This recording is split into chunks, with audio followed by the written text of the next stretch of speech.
You can either serve God or you can serve mammon, but you can't serve both. This has been a purification. Where we lost material items, we gained more important things. We've stored up for ourselves treasures in heaven. What we have gained spiritually has far outweighed what was lost materially. John Adams noted that the framework of our country was built for a moral and religious people, and unfit for the governance of any other. My name is Marcus Allen. I'm here to speak with the committee about how the FBI weaponized the security clearance process to retaliate against me for protected whistleblower activity. In late 2021, I raised concerns about the FBI director's testimony about the January 6th Capitol riot, not out of political motivation, but out of a duty to truth and integrity. This act, which I believe to be in the spirit of transparency and accountability, led to unexpected and severe consequences. Almost exactly 3 years ago today, I forwarded news articles to my superiors and others within the FBI about January 6th. It was literally one of my job duties to keep my colleagues informed about open source intelligence related to their cases. As a result of simply doing my job, the FBI accused me of promoting conspiratorial views and unreliable information. The FBI questioned my allegiance to the United States, suspended my security clearance, suspended my pay, and refused to allow me to obtain outside employment or even accept charity. This once storied institution, whose initials ironically stand for fidelity, bravery, and integrity, was punishing me for bravely challenging their integrity while they questioned my fidelity. The suspension ultimately lasted for 27 months.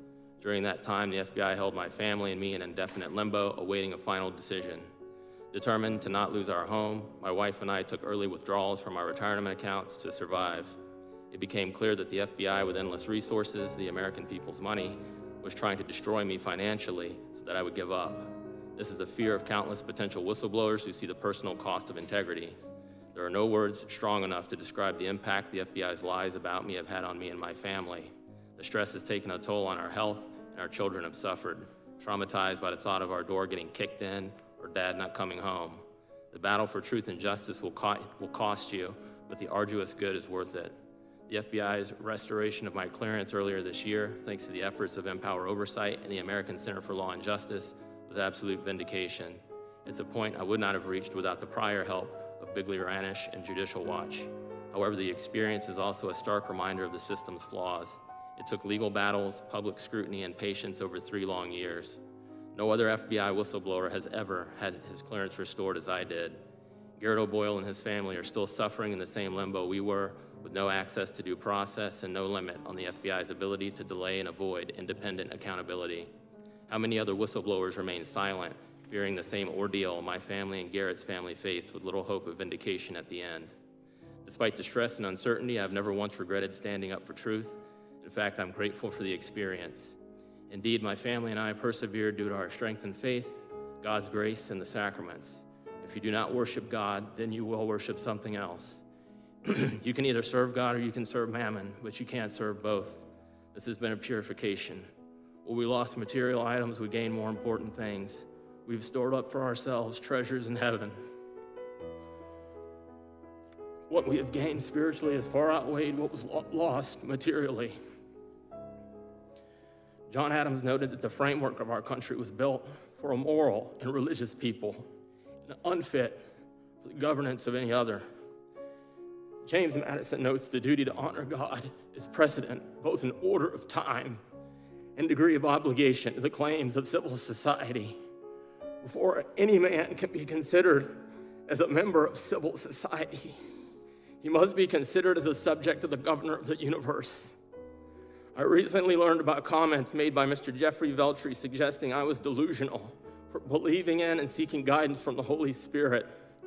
Mr. Veltri currently serves as special agent in charge of the Miami field office, but at the time he was an executive at Security Division overseeing security clearance decisions.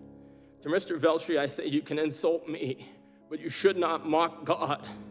It is an insult to the infinite dignity of God, who is Father, Son, and Holy Spirit, and it is bad for the health of your soul. This isn't about me, it's bigger.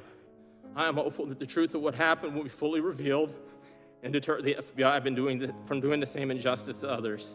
Though the path may be difficult, I must plead with other employees who have witnessed wrongdoing that they find the courage to speak up. You're not alone, nor will you ever be. Psalm 139 says, "Where can I go from your spirit? Where can I flee from your presence?"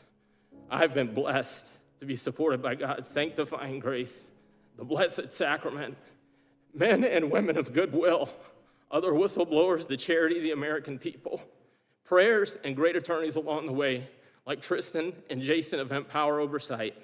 Potential whistleblowers, please do not be silenced by the FBI's mistreatment. We are all here to support you if you choose to come forward. The only thing necessary for the triumph of evil is for good men to do nothing. Equally important is the awareness and involvement of the American people. This is your country. While I feel vindicated now in getting back my security clearance, it is sad that in the country for which I fought as a Marine, the FBI was allowed to lie about my loyalty to the United States for 3 years. Unless there is accountability, it will keep happening to others. Better oversight and changes to security clearance laws are key to stopping the abuses suffered by whistleblowers like me. Thank you for the opportunity to be here today. Peace and all good. Thank you, Mr. Allen, and God bless. Let me make sure I got this correct. The U.S. Secret Service is about to pull a security detail around a president at an event with a lot of people and a lot of risk, with a heightened risk from an international threat, and they didn't even check in with you to make sure your guys were in place and ready to go? Correct, not with me. And you're the leader of one of the tactical units covering this and had responsibilities on this site? Yes. I find that unbelievable. Colonel Christopher Paris, I think the commander of the overall Pennsylvania State Police, testified before the Committee on Homeland Security a few weeks after the events in Butler and a few weeks before this task force was formed, that a photo was taken of the shooter with a rangefinder actually actively ranging the podium. He further testified that that image was texted to a PSP officer in the control center and showed to the U.S. Secret Service approximately 10 minutes before President Trump took the stage. Can you, Lieutenant Harold, confirm that that testimony is accurate to your understanding? I have no knowledge of the image prior to or during the day of July 13th, so I can't answer to that. Like if it came up in the investigation, I had nothing to, or I have no working knowledge of the investigation, just the events that took place that day on the 13th. You were on the ground there that day. So yes, sir. This was reported to us in committee and under oath. I mean, you know Christopher Paris, good man. I do. Your boss. Yes, sir. Okay. Mr. Sullivan, you've been made aware, I know my colleague, Mr. Walsh, talked about the intel. Apparently, the additional intel was received about 21 days before the event. It was reported, as I understand it, to the Trump detail 7 days before the event. Considering this heightened intelligence, do you think allowing President Trump to take the stage after an image of an individual ranging the podium with an optical rangefinder is received 10 minutes before was a good idea or a bad decision? Well, I don't know if the detail leader was told about that image being received. Had the detail leader been told about PSP guy says it was shown by on a text. The phone said, "Here, this is the image of the guy, somebody ranging the target." Yes, Mr. Green, I understand that, but that may have been someone in the security room, and that wasn't transmitted to the detail leader. I don't know if it was.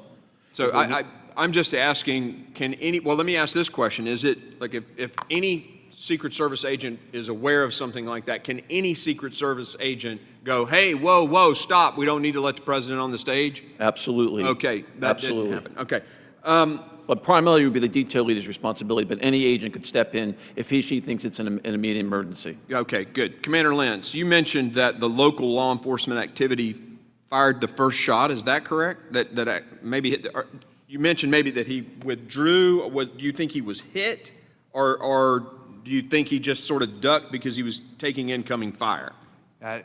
In speaking with the officer that fired that shot, he's very confident that his round was on target. And the way he described him, it wasn't a duck. Is the doctor still available and online? Yes, I am. Were there 2 bullet wounds in this individual, or just one, the headshot? No, it was just the one. Okay. I just found it interesting that when we were briefed by the FBI, we didn't get told about that shot taken by the local guys. Lieutenant Harrell, did Secret Service, the shooter apparently had the gun stored somewhere, as I understand it, on near the AGR building. Did the Secret Service use canine teams to clear the site prior to the event that day that you're aware of? Is that a question for me, sir? Lentz, or you, sir, Commander Lentz, or? I'm not aware of any canines clearing the area of the AGR International property. We were told that canine units would clear the farm show ground. So to me, I'm thinking inside the fence line at, I believe, 1100 hours that day. Are you aware that happened, either of you, that did occur? You I know saw that my officers did report that there were dog teams in the same barn as them. Okay, very good.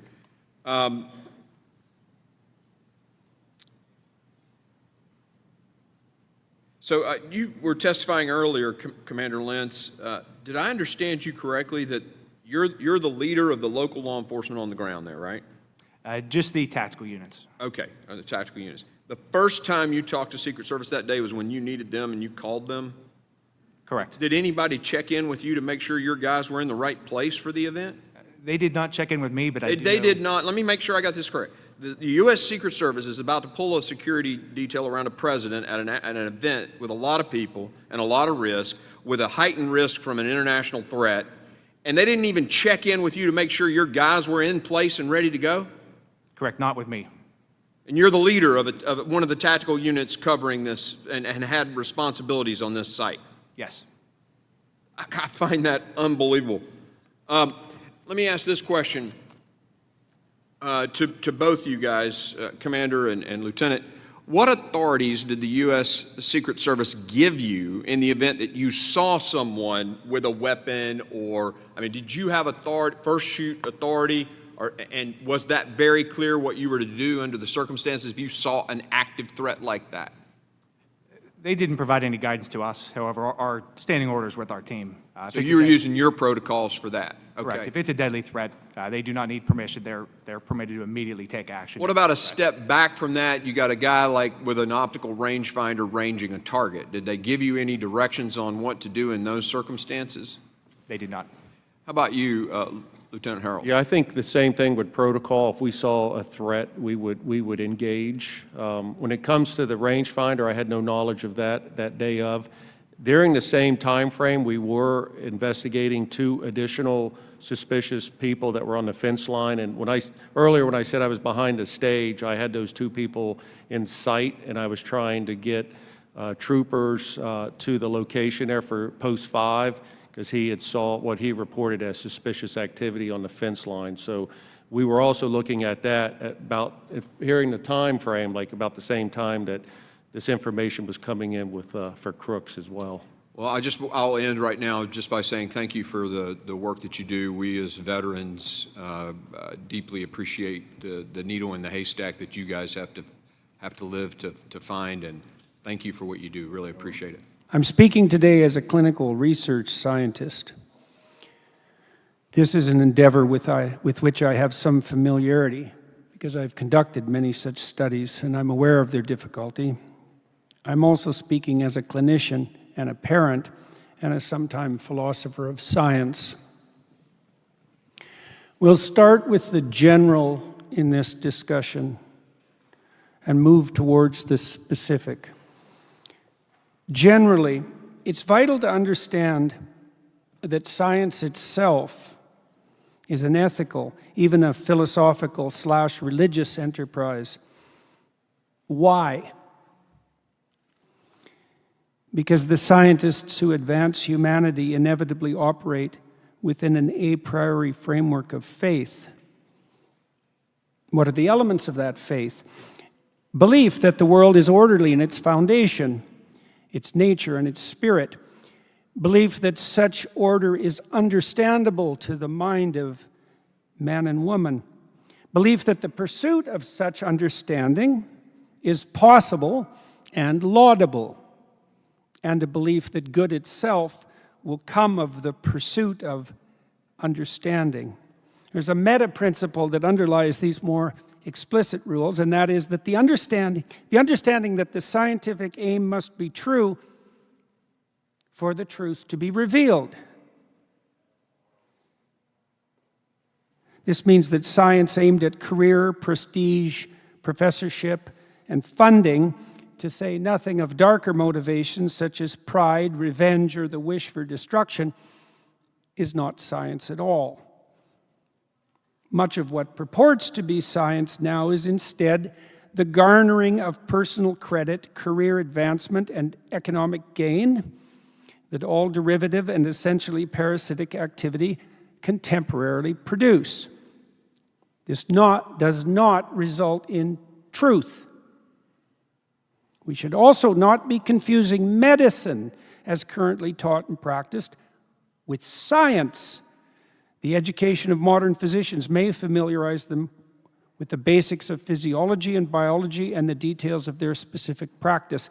This is by no means the same thing as teaching them how to conduct or evaluate scientific research, which is something that takes years of specialized training to manage. Why am I making these points? So that we understand explicitly that aim and ethical orientation define the scientific pursuit, and so that we pay enough attention here today to establishing that aim and ensuring that orientation. When you're a scientist and you're doing statistical analysis, it's easy to believe, for example, if you don't know anything about science or statistical analysis, that the statistical process is a mathematics machine into which you pour data and crank out truth, and that is just absolutely not how it works at all. When you're doing statistical analysis, you're making 1,000 micro decisions, every single one of which is ethical. You have to decide which numbers to include and which numbers to exclude, and you have to understand why. And you have to work against your own hypothesis and even against your own research interests to ensure that you're not deluding yourself and the public. And if you're a careerist or interested in prestige, then all of that goes out the window, and what you produce will be highly misleading to you and everyone else. It's very difficult to orient yourself so that you fight against that. You have to be terrified of the falsehoods that you might produce and where they might lead you and everyone else. And so now, having considered that, you have to start to understand what it is that should constitute your aim. What would it require in the case that we're discussing to make America truly healthy again and to orient true scientists toward that aim? It's a retooling of the research enterprise from the top down as well as the bottom up, so that the goal would be clear, the incentives aligned, and the most productive actors identified, rewarded, encouraged, and capitalized. This could be facilitated politically by making a more specific goal clear. We could begin that, as we should, by formulating an appropriate diagnosis. We need to get the problem right. What is the major problem? What are the major problems bedeviling the American people? One such is public health, clearly, and more so all the time. Despite the extensive government spending in that domain, and despite the negligible attention historically paid to the details of health research and practice by the political class. American children are fat, diabetic, and increasingly miserable as they progress towards middle age. Those yet not captured in childhood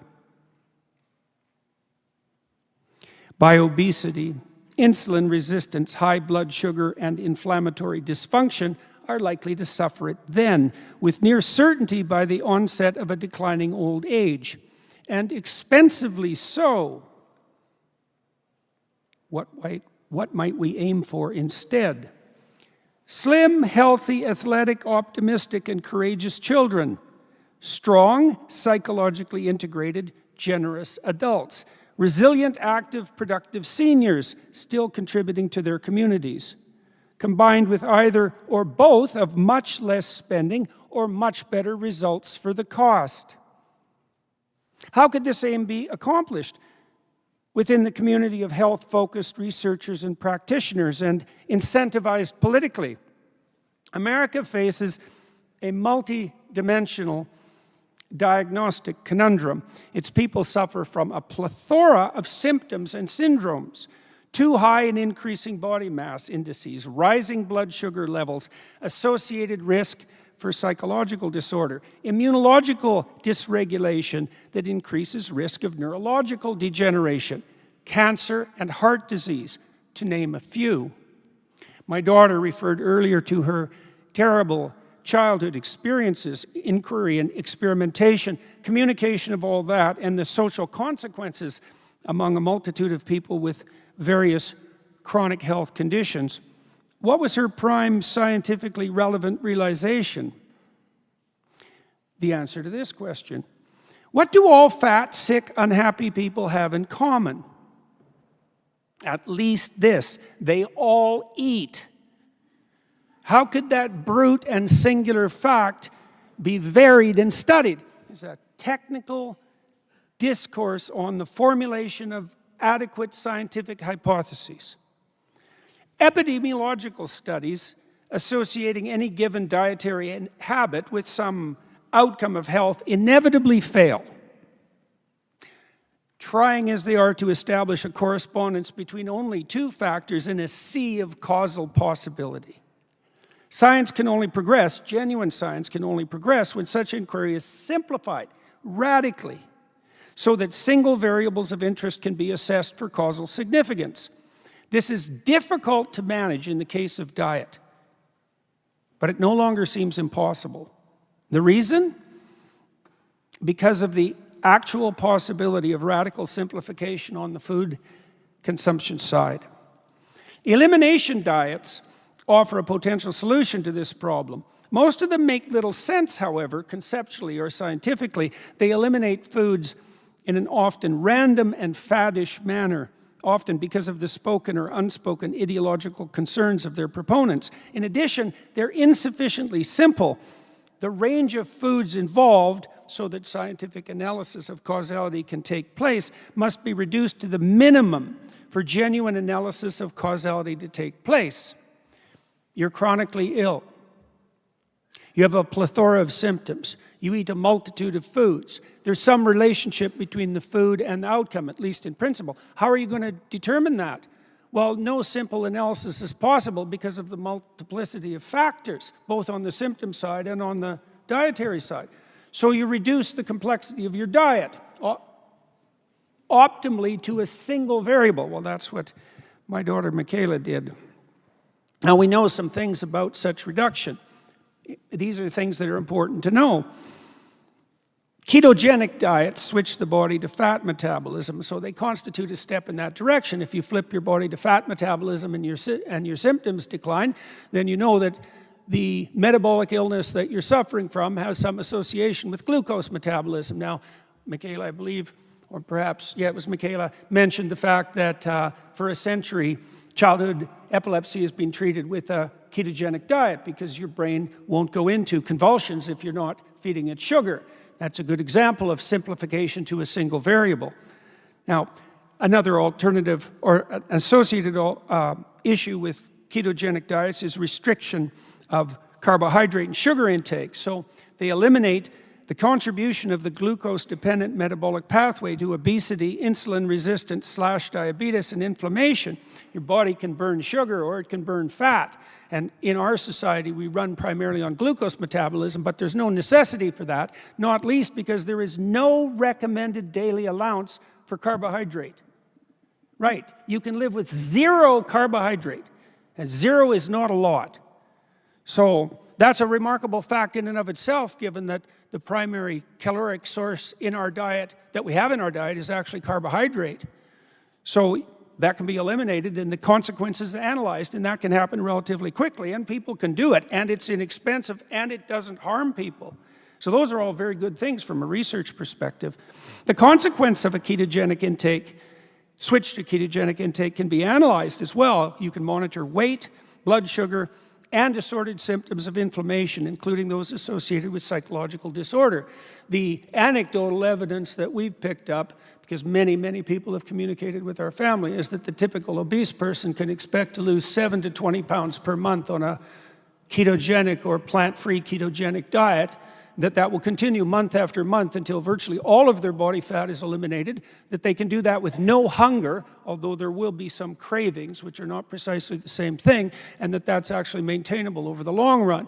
With that reduction in obesity comes radical improvement in blood sugar, for example, and often an improvement in the kinds of psychological conditions that Dr. Chris Palmer, for example, has been studying. It's a very remarkable concatenation of positive effects, some of which are quite unexpected, especially, I would say, on the depression and anxiety side, because those have been viewed for a very long time as consequences of life stress and trauma, and that can't happen. But the fact that the psychological disorders seem amenable to treatment by ketogenic or plant-free ketogenic diets could be nothing short of a revolution, because those are very intractable conditions, and they're also sources of unbelievably immense suffering.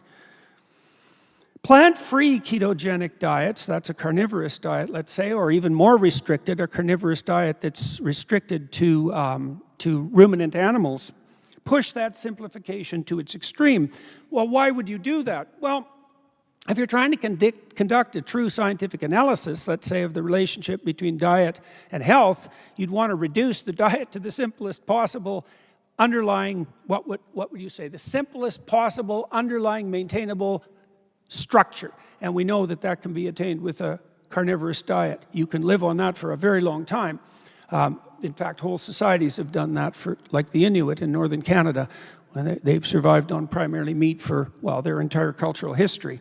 So we know that that's possible. If your symptoms don't resolve in consequence, well, then there's no loss, except that it's a difficult diet to attempt. And if they do resolve, well, that's a pretty good deal for you. And then it's inexpensive, and there's going to be all sorts of corollary benefits. And then with any luck, if your symptoms do resolve and you find the diet too restrictive, you can start by introducing one food category at a time, and carefully. And so with any luck, you'll be able to get back to something approximating, hopefully not a typical American diet that's sugar and carbohydrate loaded, but at least one that's varied enough to maintain your interest. None of this seems impossible. And the more I've thought about this as a scientist, and I came to these conclusions with great hesitancy, by the way, because I know it's quite a radical solution. But as I was thinking it through as a scientist, it just became more and more obvious. It's like you don't want to hurt people when you're attempting to generate a solution to a health problem that they have, and a ketogenic diet certainly won't hurt them. It might help. If it doesn't, well, then you can stop doing it. It's very inexpensive. It's within, at least in principle, within the behavioral realm that people can manage. And it's simple enough so that you can actually do a causal analysis. Plus, the results appear quickly enough so that that's maintaining and rewarding in and of itself. That's a pretty good list of positive possibilities. And so there's another advantage as well with regards to ketogenic or plant-free ketogenic diets, is that the people on them don't have to be hungry. So most of the time when people are considering something like weight loss, they think they have to go on a diet. So they need to go on a diet, they need to lose 30 pounds or 40 pounds or 50 or 100 pounds, and then the theory is they've lost the weight and they can go off the diet, which they want to do because they're always hungry on the diet and no one can maintain that. And then they go off the diet, they go back to their old eating habits, and bang, they weigh exactly what they weighed or more, because that's the typical pattern as a consequence of overeating in relationship to the food deprivation. On a ketogenic diet, you don't have to be hungry. You can eat as much as you want, and they're very satiating. And so that doesn't seem to be a problem, and it's something that's sustainable in the long run. The most important thing, however, as far as I'm concerned from the scientific perspective, is the radical simplification of the causal analysis, right? If you go on a ketogenic or plant-free ketogenic diet and your symptoms remit, you know that there's some relationship between what you're consuming and the health outcome. And so that's exactly what you want to know if you're chronically ill, and maybe, well, then you're fortunate as well because it's remitted. You can start to experiment and see if you can find out the actual cause, and that opens up the scientific endeavor to in a much broader way, because that would mean that we could reduce the typical chronically ill person's diet to a ketogenic or plant-free ketogenic diet. And then we could do causal analysis with different classes of food to see which classes of food were contributing to which downstream illnesses. And so that would be a real good deal for everyone too. And this sort of scientific endeavor is It's certainly technically possible. It's difficult to find participants, and clinical research is a difficult endeavor. But none of this is impossible. And the additional advantage also is that it's not going to hurt people.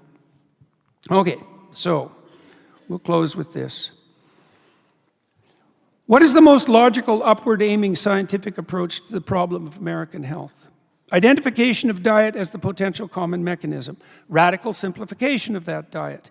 Analysis of programmatic variation of that simplified diet as food items are added in by category, one by one. Those with chronic intractable illnesses could thus well be placed by default on a plant-free ketogenic diet for the several mere months that it would take to assess the consequences. This is a revolutionary but manageable proposition. Before it becomes a generalized standard of care, however, the relevant studies should be done. We have more than sufficient anecdotal data pertaining to the positive effect of such simplified diets. The testimony of thousands of people, which is not sufficient to constitute proof, but is certainly sufficient to justify hypotheses. The goal is health. The approach is generally of upward aim and commitment to the truth. The specific strategy is restriction of all extraneous dietary variables, analysis of the consequences of that restriction, and then systematic variation with the return to a more varied diet. Simple, elegant, implementable, necessary. The alternative, given the crisis that confronts us on multiple health fronts, is dreadful. The continued sickening of the American people, with all the unsustainable economic burden that sickening is and will continue to produce. Demoralization, decline in productivity, and spiraling healthcare costs that are already mounting to the point of unsustainability. We could replace that miserable future with something much brighter and healthier if we had the moral and political will to do so. Thank you very much.